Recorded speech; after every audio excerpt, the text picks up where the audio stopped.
Seja bem-vindo a mais um vídeo aqui no canal. Hoje, dia 4 de abril de 2025, e ontem eu terminei de assistir a primeira temporada da série A Casa de Davi, produzida pela Amazon Prime. E toda quinta-feira tinha episódio novo. Ontem terminou com a cereja do bolo, que foi o combate entre Davi e Golias. Eu achei essa série muito boa. Depois eu vou falar mais a respeito disso. Eu separei neste vídeo aqui 3 críticas, 3 curiosidades e 3 elogios das partes que eu achei mais interessantes da série. Te aconselho, inclusive, a assisti-la, porque você vai aprender bastante. Eu achei muito legal.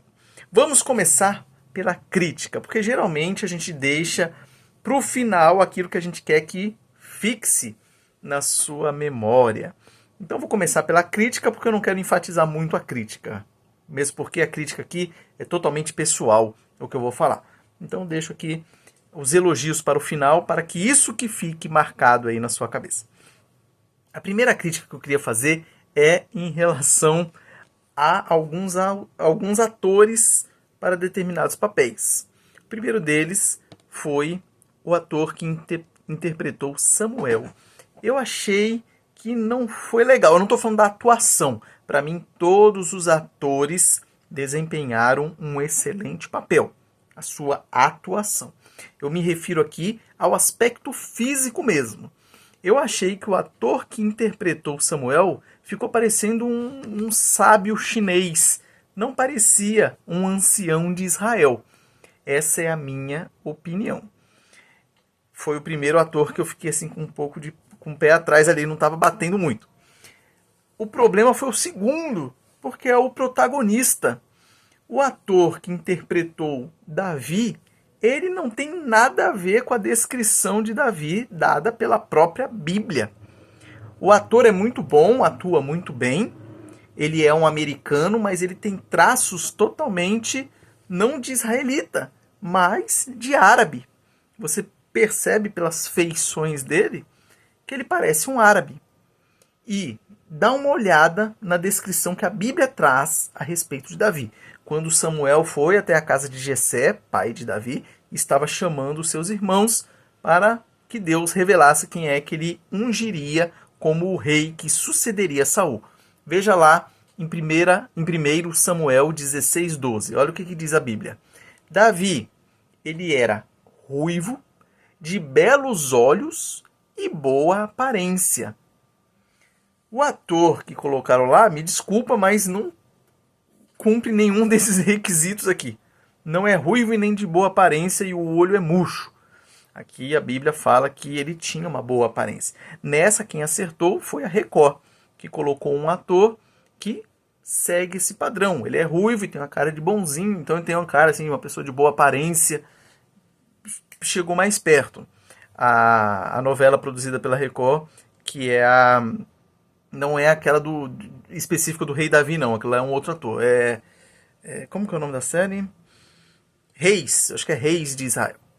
Então o ator ali, ele parece mais. Ele bate mais com essa característica aqui. Essas características. O da série, não. E aí errar no protagonista é difícil, né? Igual a Mical, filha do rei Saul, que se apaixona por Davi. Ela parece que também não tem as características de uma israelita. Diferente da esposa de Saul, que mostra no filme. Ela, inclusive, é israelita de nascença. Então você vê os traços. E a Mical parece também mais puxada para o árabe do que para os israelitas. Mas enfim. E a terceira crítica é com relação à altura do Golias e seus irmãos. Aparece lá os seus irmãos gigantes. E ali eles colocaram um gigante como se fosse a série do Chapolin. Você deve se lembrar, se você é da década de 80 aí, por aí, que era famoso, 70, 80, 90, quando mostrava toda tarde, tinha lá o Chapolin. E aí você vai ver, vai se lembrar que tinha um episódio do gigante, que ele aparecia lá, e aí o pé do gigante, só aparecia o pé do gigante na filmagem. Era um pé gigantesco, parece que ia esmagar as pessoas conforme ele andava. E ali você fica com com aquilo na cabeça. Pô, o gigante é uma pessoa monstruosamente gigantesca. Mas Golias não era tão gigante como muitas vezes essas obras artísticas aí tentam mostrar para nós. A Bíblia nos diz que ele tinha por volta de 3 metros de altura. Veja lá em 1 Samuel 17,4, que diz assim: Então, do arraial dos filisteus saiu um guerreiro chamado Golias. Ele era da cidade de Gate e tinha quase 3 metros de altura. Em outras versões, vai mostrar que ele tinha 6 côvados de altura. Então dá por volta aí de 2 metros e 2 metros e 83. Vamos supor, como não era muito preciso, né? Preciso, o côvado, né? Mas vamos supor que ele tivesse 2 metros e 80. O homem mais alto da história registrado no Guinness Book tinha 2 metros e 72. Então está muito próximo ali da altura de Golias. E pessoas que sofrem com aquela deficiência chamada gigantismo acaba passando dos 2 metros aí. Então assim, comparando talvez com Davi, que não era provavelmente muito alto, vamos supor que ele tivesse ali os seus 1,60 m, vai. Ou 1,60 m, 1,70 m. Comparando Golias com 3 metros e ele, aí dá uma diferença bem grande. Mas assim, não é aquele gigante que pintam por aí. Aquele que te esmaga pisando, né? Então, essas 3 curiosidades. E esse que eu falei aí, o maior do mundo, é o Robert P. Wadlow, que viveu de 1918 a 1940 nos Estados Unidos. Essas são as 3 críticas da série. Agora, 3 curiosidades muito legais. A primeira é que a série foi gravada na Grécia. A segunda curiosidade é que o primeiro artefato arqueológico, a primeira peça que aparece falando da casa de rei Davi, falando a respeito de uma dinastia davídica ali, de reis de Israel, foi a Estela de Tel Dan, que foi encontrada só em 1993. Então, até 1993, muitos críticos diziam que, na verdade, Davi nunca existiu. Foi uma figura mitológica, que não tem nada a ver, não tinha nenhum artefato ou nenhuma prova extra-bíblica para comprovar a existência de Davi. E aí, a Estela de Tel Dan mostrou que estava ali anotado o termo a casa de Davi, mostrando para um rei importante de Israel que tinha ali a sua dinastia. E essa inscrição nessa estela foi feita provavelmente por um rei arameu no século 9 antes de Cristo. Então, há muito tempo atrás. E por fim, a última curiosidade é que Dallas Jenkins, criador da série The Chosen, ele participou da série A Casa de Davi como consultor. Isso é bem interessante porque a mídia talvez viu que séries bíblicas estão tendo um retorno aceitável ali, uma coisa boa, as pessoas estão querendo assistir as séries bíblicas, e claro, que tem a ver com a Bíblia, né? Não adianta falar que é bíblica e inventar coisas que não tem nada a ver. Então, esse público aí está querendo assistir, então eles estão investindo pesado nisso, graças a Deus. E agora vem os 3 elogios para nós finalizarmos. Primeiro, eu achei muito fiel às Escrituras. Acabou coincidindo a minha leitura anual da Bíblia, eu estou fazendo a leitura, todo ano eu faço, e eu terminei recentemente de ler 1 Samuel, 2 Samuel, e é muito parecido com o que aparece na série. É claro que é uma obra artística, eles têm liberdade para variar uma coisa ou outra, então tem coisa que não está na Bíblia, aparece na série, mas nada assim absurdo. Eu achei muito legal, eu achei muito fiel a Bíblia ali, aos fatos que ocorreram, inclusive aos personagens. É muito interessante você ver ali Abi, né? Joabe, todos os personagens envolvidos ali, é muito interessante. Jonatas, um personagem inclusive que o ator que fez Jonatas, ó, tá de parabéns, nota 10, muito bom, achei muito interessante.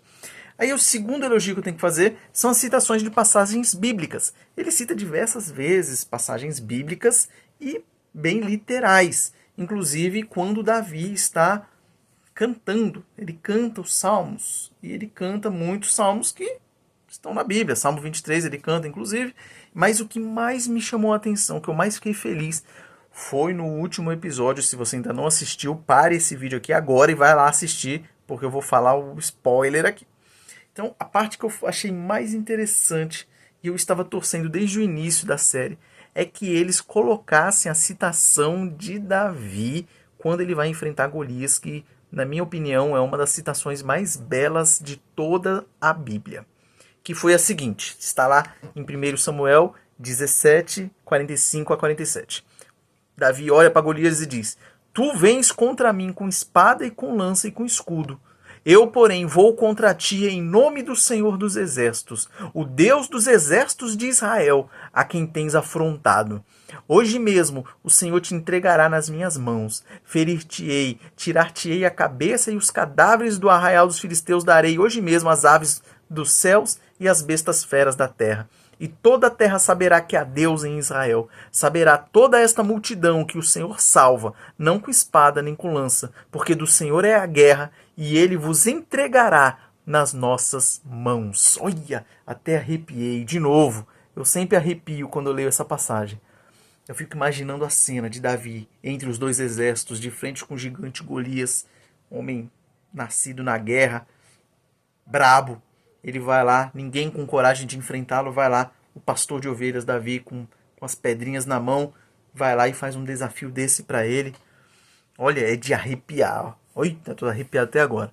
E ele falou na série, falou exatamente igual tá aqui.